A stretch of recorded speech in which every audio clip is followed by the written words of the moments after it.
Good morning, one and all. This is R. Lakshmi Syamla, Department of Statistics, CRR College for Women, Eluru. Today, we are going to discuss about paired t-test for difference of means in Unit 4 small sample tests.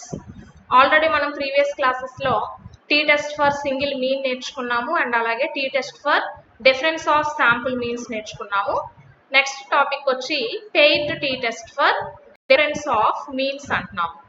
అంటే that means ఇంతకుముందు మనం previous క్లాస్లో చూసినట్లయితే difference of మీన్స్లో మనం consider చేసిన number of sample observations యొక్క size అంటే that means n1 not equal to n2 కండిషన్ని బేస్ చేసి తీసుకున్నాము. బట్ ఇక్కడ పెయిర్డ్ టీ టెస్ట్ అంటున్నాము. అంటే మనం టూ పాపులేషన్స్ నుంచి డ్రా చేసే నెంబర్ ఆఫ్ శాంపుల్స్ అనేవి ఇక్కడ ఈక్వల్ కండిషన్లో ఉండాలి. ఓకే, మెయిన్ ఇక్కడ పెయిర్డ్ టీ టెస్ట్ అంటే మనం తీసుకునే మెయిన్ కన్సిడరేషన్ ఏంటంటే n1 equal to n2 equal to n అయి ఉండాలి. Okay, T test for difference of మీన్స్కి వచ్చేసరికి n1 not equal to n2 అవుతుంది. Paired T test for difference of మీన్స్కి వచ్చేసరికి n1 ఈక్వల్ టు n2 అవ్వాలి. అంటే మనం కన్సిడర్ చేసే two random number of sample sizes equal అయి ఉండాలి. సో ఇక్కడ టెస్ట్ ప్రొసీజర్ చూద్దాం. Let us consider the case when the sample sizes are equal, that is n1 equal to n2 equal to n, and the two samples are not independent but the sample observations are paired together, that is the pair of observations xi comma yi, I is equal to 1 2 so on n, corresponding to the same sample unit. Okay, ఇక్కడ మనం consider చేసే two number of sample observations కూడా మనం not independent అంటున్నాము. అంటే compulsory pair wise ఇక్కడ మనం draw చేయడం జరుగుతుంది పాపులేషన్ నుంచి. అంటే x1 y1 అనేది ఒక పెయిర్ కింద డ్రా చేస్తాము అండ్ అలాగే x2 y2 అనేది ఒక పెయిర్ కింద డ్రా చేస్తాము up to so on xn yn, ఇలా number of sample observations pairwise మనం డ్రా చేస్తాం కాబట్టి ఇక్కడ నాట్ ఇండిపెండెంట్ అని చెప్తున్నాం అనమాట. ఓకే, సో నెక్స్ట్ ఇక్కడ నల్ హైపోథిసిస్ అజంప్షన్కి వచ్చేసరికి h0 ఎలా తీసుకుంటామంటే the problem is to test if the sample means differs significantly or not. అంటే మనం కన్సిడర్ చేసిన ఈ శాంపుల్స్ మీన్స్ అనేవి సిగ్నిఫికెంట్లీ డిఫరెన్సా ఆర్ నాట్ అనేది మనం ఇక్కడ టెస్ట్ చేస్తాము. అంటే నల్ హైపోథిసిస్ లో మనం there is no significant difference between the sample means అని, అండ్ అలాగే ఆల్టర్నేటివ్ హైపోథిసిస్కి వచ్చేసరికి there is a significant difference between the sample means అని చెప్పి మనం అజంప్షన్ ని తీసుకుంటాం అనమాట. నెక్స్ట్ ఇక్కడ టెస్ట్ స్టాటిస్టిక్ వచ్చేసరికి ఎలా కన్సిడర్ చేస్తున్నామంటే then the test statistic is given by t is equal to modulus over d bar by s by root n. Okay, paired T test యొక్క డిఫరెన్స్ ఆఫ్ మీన్స్ కి test statistic ని మనం ఎలా assume చేస్తున్నాము, t is equal to d bar by s by root n అంటున్నాము. So ఇందులో ఉన్న notations ని క్లియర్ గా చూద్దాము. Here we consider di is equal to xi minus yi. అంటే d బార్ ని మనం డిఫైన్ చేయడానికి ముందుగా మనం కన్సిడర్ చేయాల్సిన నొటేషన్ ఏంటి, di అంటే ఏంటో తెలియాలి. అంటే which is difference between two number of paired observations. అంటే that means di is equal to xi minus yi. Next d bar calculate చేస్తాం. సో దానికోసం ఫార్ములా ఏంటి, 1/n summation di and s square is equal to 1/n minus 1 summation over I is equal to 1 to n di minus d bar whole square with degrees of freedom n minus 1. Okay, ఇది paired T test calculated వాల్యూని మనం find out చేయడానికి use చేసే test statistic, దాని యొక్క further notations. Okay, next ఇక్కడ ఇంకొక point కూడా మనం జనరల్గా మెన్షన్ చేసేదే, ఈ వచ్చిన క్యాలిక్యులేటెడ్ వాల్యూని టేబులేటెడ్ వాల్యూ తోటి కంపేర్ చేసి T calculated value less than or equal to T tabulated value అయితే కనుక we accept the null hypothesis, otherwise we reject the null hypothesis. ఇక్కడ మనం పెయిర్డ్ టీ టెస్ట్ అనేది ఎప్పుడు అబ్జర్వ్ చేస్తాము, మనం తీసుకున్న టూ ర్యాండమ్ శాంపుల్స్ యొక్క సైజెస్ అనేవి ఈక్వల్ అయినప్పుడు పెయిర్డ్ టీ టెస్ట్ ని యూజ్ చేయాలి. Random sample sizes are not equal అంటే that means n1 not equal to n2 అయితే కనుక ఇక్కడ మనం డిఫరెన్స్ ఆఫ్ టీ టెస్ట్ ని మనం యూజ్ చేయాలి. ఓకే, నెక్స్ట్ ఇక్కడ test statistic t is equal to ఏం చెప్పుకుంటున్నాము, d bar by s by root n. ఈ ఫార్ములాని మనం బేస్ చేసుకొని ఇక్కడ మనం టెస్ట్ స్టాటిస్టిక్ ని క్యాలిక్యులేటెడ్ వాల్యూని మనం ఫైండ్ అవుట్ చేస్తాము.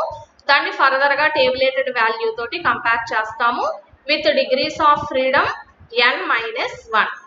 ఓకే, సో ఇప్పుడు ఇక్కడ ఈ యొక్క పెయిర్డ్ టీ టెస్ట్ ని బేస్ చేసుకుని ఒక ప్రాబ్లమ్ సాల్యూషన్ అనేది ఎలా చూద్దాము. Measurement of the fat contents of 2 kinds of ice creams, brand A and brand B, yielded the following sample data. Okay, 2 types of branded ice creams యొక్క fat contents ఎంత ఉన్నాయి అనేది ఇక్కడ మనకి ఒక డేటా వైజ్ ఇచ్చారు. చూడండి, ఇక్కడ మీరు అబ్జర్వ్ చేసినట్లయితే బ్రాండ్ ఏలో ఎన్ని నెంబర్ ఆఫ్ అబ్జర్వేషన్స్ అయితే ఉన్నాయో బ్రాండ్ బిలో కూడా అన్ని నెంబర్ ఆఫ్ అబ్జర్వేషన్స్ ఉన్నాయి. అంటే n1 is equal to 5 and n2 is equal to 5. అంటే number of observations will be n equal to 5 ఇక్కడ. ఓకే, ఇప్పుడు ఇక్కడ నల్ హైపోథిసిస్ ఏం టెస్ట్ చేయమంటున్నారు, μ1 ఈజ్ ఈక్వల్ టు μ2 అంటున్నారు. అంటే దట్ మీన్ μ1 μ2 అనేవి వేటిని రిప్రజెంట్ చేస్తున్నాయి, average fat contents of the 2 kinds of ice creams. Against alternative hypothesis μ1 not equal to μ2 at 5% level of significance. Okay, ఇక్కడ మనం ఏం టెస్ట్ చేయాలనే నల్ హైపోథిసిస్ ఆల్టర్నేటివ్ హైపోథిసిస్ అనేది ప్రాబ్లం లో క్లియర్ గా ఇచ్చేసారు. Okay, average of fat content of 2 brands of ice creams అనేవి equal అని చెప్పి నల్ హైపోథిసిస్ లో తీసుకోమంటున్నారు. అగైనెస్ట్ ఆల్టర్నేటివ్ కి వచ్చేసరికి నాట్ ఈక్వల్ టు అని చెప్పి తీసుకోమంటున్నారు. అట్ 5% లెవెల్ ఆఫ్ సిగ్నిఫికెన్స్ దగ్గర టెస్ట్ చేయమంటున్నారు. ఓకే, దీని యొక్క సొల్యూషన్ చూసినట్లయితే ఫస్ట్ ఆఫ్ ఆల్ అజంప్షన్ అంటే that mean null hypothesis alternative hypothesis తీసుకున్నాం. ఆల్రెడీ మనకి ప్రాబ్లమ్ లో క్లియర్ గా ఇచ్చారు కదా, null hypothesis it's not μx equal to μy అంటే that means there is no significant difference between the fat content of the 2 brands of ice creams. Next against alternative కి వచ్చేసరికి not equal to condition ని తీసుకున్నాము. అంటే there is a significant difference between the fat content of the 2 brands of ice creams. Okay, next మనం test statistic ప్రకారం ఇక్కడ tabular form ని follow అవుదాము. ఎందుకంటే మనకి డి బార్ వాల్యూ కావాలి మనకి. సో నెక్స్ట్ అలాగే ఎస్ క్యాలిక్యులేట్ చేయాలన్నా కూడా దాని కన్సిడరేషన్ ప్రకారం ఇక్కడ ఈ 1/n-1 summation DI minus D bar whole square ని మనం క్యాలిక్యులేట్ చేయాలి. సో దానికోసం ఇక్కడ టేబులర్ ఫామ్ ని కన్సిడర్ చేస్తున్నాము. xi yi next DI. Okay, xi yi అంటే ఇక్కడ మనకి బ్రాండ్ ఏ బ్రాండ్ బిలో ఇచ్చిన ఫ్యాట్ కంటెంట్ యొక్క వాల్యూస్. డిఐ అంటే డిఫరెన్స్ అని చెప్పుకున్నాం కదా, that is xi minus yi. ఈ యొక్క వాల్యూస్ నోట్ చేసుకున్నాం. Next DI minus D bar. Already ఇక్కడ డిఐ వచ్చింది కాబట్టి దీన్ని అంతటినీ కూడా మనం సమ్మేషన్ చేస్తే దీని నుంచి డి బార్ క్యాలిక్యులేట్ చేయొచ్చు కదా 1/n సమ్మేషన్ డిఐ ప్రకారం. సో ఈ యొక్క వాల్యూ క్యాలిక్యులేట్ చేస్తే డి బార్ వాల్యూ 0.5 వచ్చింది. సో వీటిలోంచి డిఐ వాల్యూస్ లోంచి డి బార్ ని సబ్ట్రాక్ట్ చేయండి. నెక్స్ట్ ఈ యొక్క కాలమ్ వాల్యూస్ ని హోల్ స్క్వేర్ చేసి ఆ వచ్చిన వాల్యూస్ యొక్క టోటల్ తీసుకుందాం. దీని నుంచి మనం ఫర్దర్ గా ఇక్కడ ఎస్ స్క్వేర్ ని క్యాలిక్యులేట్ చేయడం జరుగుతుంది. So S square is equal to 1/n-1 summation DI minus D bar whole square. So ఇక్కడ ఉన్న వాల్యూస్ అన్ని సబ్స్టిట్యూట్ చేస్తే ఫైనల్లీ ఎస్ వాల్యూ వచ్చి 0.707 వచ్చింది. నెక్స్ట్ ఇప్పుడు టెస్ట్ స్టాటిస్టిక్ టీ క్యాలిక్యులేటెడ్ వాల్యూని తీసుకుందాము. ఇక్కడ టీ క్యాలిక్యులేటెడ్ వాల్యూ అనేది ఎప్పుడూ కూడా మాడ్యులస్ ని రిప్రజెంట్ చేస్తుంది. So modulus over D bar by S by root n. Okay, మన దగ్గర ఉన్న వాల్యూస్ అన్ని ఇక్కడ సబ్స్టిట్యూట్ చేసి సింప్లిఫై చేస్తే టీ క్యాలిక్యులేటెడ్ వాల్యూ 1.582. నెక్స్ట్ ఈ యొక్క క్యాలిక్యులేటెడ్ వాల్యూని టేబులేటెడ్ వాల్యూ తోటి కంపేర్ చేయాలి కదా. ఇక్కడ డిగ్రీస్ ఆఫ్ ఫ్రీడమ్ ఎంత ఇచ్చారు మనకి పెయిర్డ్ టీ టెస్ట్ కి n-1 అన్నారు. అంటే n అంటే నెంబర్ ఆఫ్ అబ్జర్వేషన్స్, 5-1 అంటే 4 degrees of freedom with 5% level of significance దగ్గర T tabulated value 2.776. Okay, comparison వచ్చేసరికి T calculated value will less than tabulated value కాబట్టి we accept the null hypothesis. So null hypothesis ని accept చేస్తున్నామంటే అక్కడ తీసుకున్న assumption ఏదైతే ఉందో దాన్ని ఇక్కడ మనం కన్క్లూజన్ కింద కన్సిడర్ చేస్తాం. అంటే therefore we conclude that there is no significant difference between the fat content of two brands of ice creams A and B. Next, second problem. In a certain experiment, compare two types of animal foods A and B. The following results are increased in weights were observed in animals. ఇక్కడ animal foods two types of foods తీసుకుంటున్నారు, food A and food B.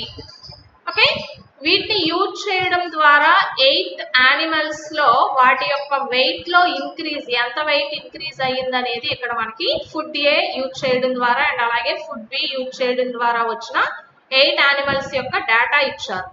So ఇక్కడ ఏం test చేయమంటున్నారు, examine the case when the same set of 8 animals were used in both the foods tested 5% level of significance.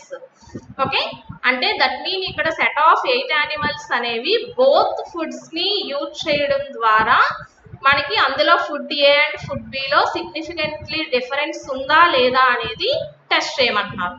So దానికోసం first of all null hypothesis assumption తీసుకుందాం. H0 μx equal to μy. అంటే that is there is no significant difference between the same set of 8 animals were used in both the foods.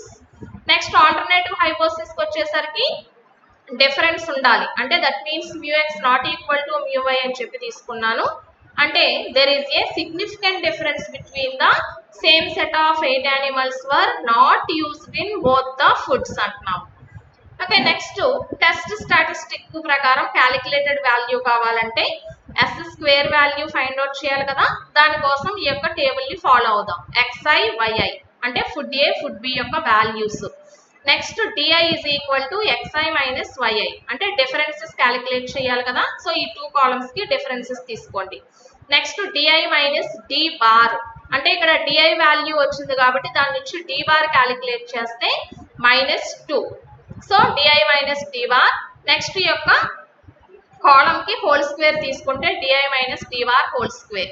Okay, ఇక్కడ వచ్చిన వాల్యూని మనం base చేసుకొని yes square దాని నుంచి further గా ఎస్ వాల్యూ క్యాలిక్యులేట్ చేస్తాం. S square is equal to formula ఏముంది, 1/n-1 summation di minus d bar whole square 1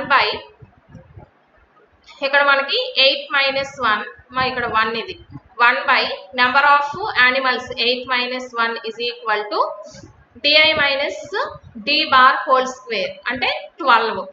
so 12/7 equal to 1.714. So దీనికి ఎస్ కాబట్టి క్యాలిక్యులేటెడ్ వాల్యూ కావాలి కాబట్టి రూట్ కన్సిడర్ చేస్తే 1.309. Next modulus over t is equal to d bar by s by root n. ఇక్కడ మన దగ్గర ఉన్న d bar value s by root n values substitute చేసి సింప్లిఫై చేస్తే మనకు వచ్చే t calculated value 4.32. Next t tabulated value తోటి compare చేద్దాం. ఓకే, టేబులేటెడ్ వాల్యూ తీసుకునేటప్పుడు డిగ్రీస్ ఆఫ్ ఫ్రీడమ్ n-1 అంటే 8-1 7 degrees of freedom at 5% level of significance దగ్గర tabulated value 2.5365. ఈ యొక్క వాల్యూని క్యాలిక్యులేటెడ్ వాల్యూ తోటి కంపేర్ చేస్తున్నప్పుడు t calculated value greater than t tabulated value అవుతుంది. సో గ్రేటర్ దాన్ కండిషన్ ఉంది కాబట్టి we reject the null hypothesis. So ఇక్కడ null hypothesis ని రిజెక్ట్ చేస్తున్నామంటే ఆల్టర్నేటివ్ హైపోథిసిస్ ని మనం యాక్సెప్ట్ చేస్తున్నట్టు. అంటే అక్కడ మనం తీసుకున్న అజంప్షన్ ఇక్కడ కన్క్లూజన్ కింద రాయాలి. అంటే we conclude that there is a same set of 8 animals were not used in both the foods A and B. Okay, thank you.